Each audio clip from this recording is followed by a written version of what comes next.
Hello. हाँ hello. Firoz hotel वाला ही बोल रहा रे तू?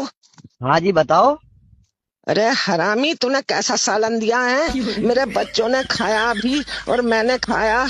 आ, एक मुंह जला पड़ा है हरामी। और मेरे बच्चे पोटी करने गए तो साबुत मिर्च निकल रही, इतनी तेज मिर्च डाले रे हरामी। ये कैसी बात कर रही हो तुम? दिमाग तो सही है तुम्हारा। अरे इतनी तेज मिर्चें हैं, इनका बुढ़ापे में मेरी दादी का मुंह जल गया हरामी। ले ये दादी, बताइए जरा इसे हरामी को। हेलो। हाँ हेलो। हाँ दादी बताओ। अरे अरे, इतनी तेज मिर्चे डाले हैं हरामी। अरे तेरी दुकान में लग जा आग। अरे हाय दादी, अरे कैसी बात कर रही हाय। हो? बुढ़ापे में दुआ देने से गई और मुझे कोस रही हो, बददुआ दे रही हो हैं? अरे तेरे सालन में पड़ जा कीड़े, मेरा मुंह फुकवा दिया हरामी। ये तुम्हारा हाय। दिमाग तो